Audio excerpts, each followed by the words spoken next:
There is one thing you can never do, one thing that is absolutely not allowed. You can never acknowledge the comic absurdity of the whole thing. You can never laugh in the face of the mob. You must always pretend that the people yelling at you are somehow your moral superiors. You have to assume that what they say they're mad about is what they're actually mad about. You have to take them at face value.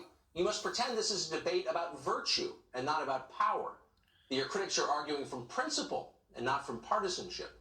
No matter what they take from you in the end, you must continue to pretend that these things are true. You are bad, they are good, the system is on the level. But what if we stopped pretending for a minute? What if we acknowledge what's actually going on?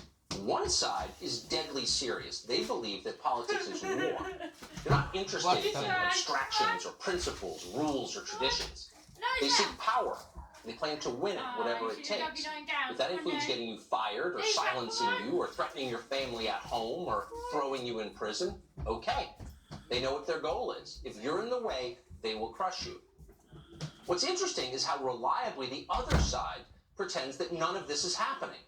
Republicans in Washington do a fairly credible imitation of an opposition party. They still give speeches, they tweet quite a bit, they make concerned noises about how liberals are bad. But on the deepest level, it's all a pose. In their minds, where it matters, Republican leaders are controlled by the left. They know exactly what they're allowed to say and believe. They know what the rules are. They understand that those rules are written by the very people who seek their destruction. They ruthlessly enforce them anyway. Republicans in Washington police their own with a never-ending enthusiasm. Like trustees in a prison, they dutifully report back to the warden, hoping for perks. Nobody wants to be called names. Nobody wants to be Trump. How many times have you seen it happen? Some conservative figure will say something stupid or incomplete or too far outside the bounds of received wisdom for the moral guardians of cable news. Twitter goes bonkers. The mob demands a response. Very often, the first people calling for the destruction of that person are Republican leaders. You saw it with the Covington Catholic High School kids. You see it all the time. Kevin McCarthy spends half his day telling Republican members not to criticize progressive orthodoxy. Paul Ryan did the same before him. Rats, a couple of years ago, the entire Democratic Party decided to deny the biological reality of sex differences, an idea that's as insane as it is dangerous. Republican leaders decided not to criticize them for it. They might get upset.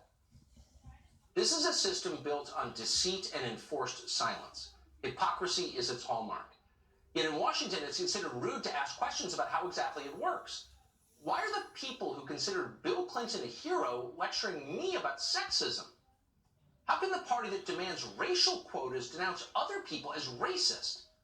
After a while, you begin to think that maybe their criticisms aren't sincere. Maybe their moral puffery is a costume. Maybe the whole conversation is an absurd joke. Maybe we're falling for it. You sometimes hear modern progressives described as new Puritans. That's a slur on colonial Americans. Whatever their flaws, the Puritans cared about the fate of the human soul and the moral regeneration of their society.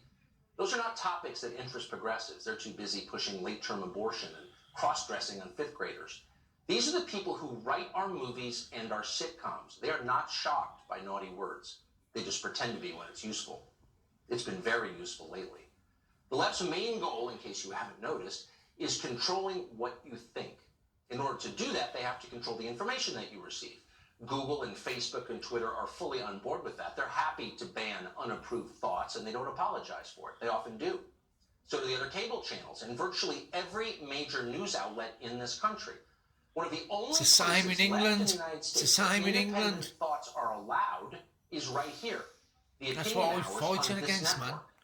Just a few hours in a sea of television programming. It's not much, relatively speaking.